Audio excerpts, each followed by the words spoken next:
the jaws of the monster slowly going back into the mouth. Bill pulled the foot he was using away in time for the mouth to snap shut. I almost lost a foot.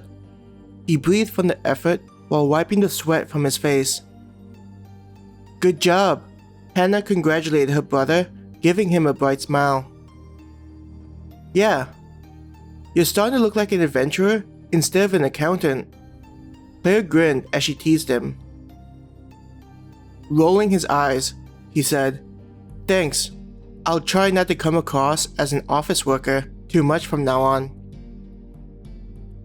Claire noticed both Cammy and Don were walking back towards them after monitoring the surrounding rocky area. Are we just tossing that into the cart? Cammy asked, her eyes glancing to the small cart. Bill shrugged. I think that's what she wants us to do. Turning her head, Claire looked at the adventurers that were sitting in the cart, looking back at the monster and then to the cart again. It was likely going to be able to fit. They'll just have to squeeze together on one side. Well, we checked the area and it seems to be clear. I don't think we have to worry about anything while we put this thing into the back of the cart, Cammy said as she moved to the monster.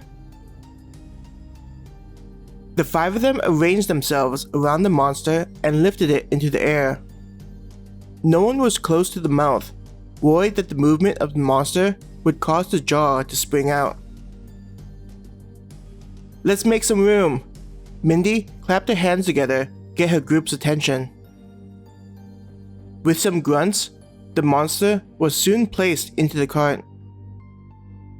Watch out for the mouth, Bill reminded the adventurers. To prevent any accidents, the belly of the creature was aimed at the floor, though the rocks on its back made it awkward.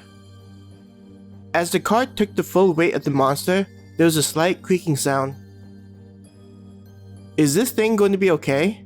Chris asked the worker. The worker nodded with a slight smile.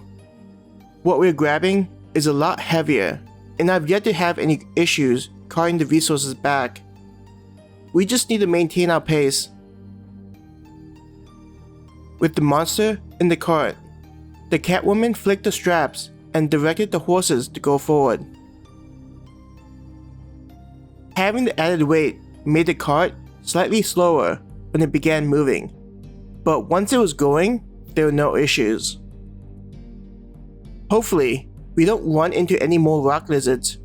Claire glanced at the cart, wondering how they'd be able to pick up the oars if there were any more rock lizards. Abby checked out the cart, saying, It's likely we'll need to walk the way back. I don't think there'll be enough space for us to ride the cart. Sorry about that, Mindy said to them in the cart, a guilty expression showing how bad she felt. Because of us, you guys...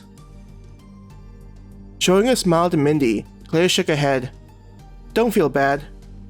Pulling out her gun and pointing it to the sky, she thumped her chest with her other hand. We still have a long way to go to become strong enough. So my group looks forward to getting more experience. Walking both ways just means that we'll get that much closer to our goals. Raising her gun in the same manner, Hannah placed her other hand on Claire's shoulder. She grinned. Claire's right. By doing more stuff like this, we'll be able to step outside of the underground city faster and explore the world. You don't need to feel bad for us.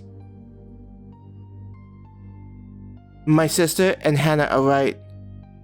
They've already received some training, so this can be seen as just more to get them ready.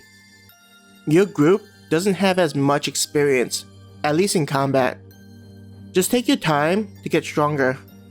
Abby moved close to the cart and placed a hand on Mindy's right arm. Hearing their words, Mindy looked grateful for their generosity. It was clear that they weren't ready for the amount of walking that the job would have them do, likely wiping them out of all available energy before any fights began. Being worn down and exhausted, they'd have faced a dangerous scenario.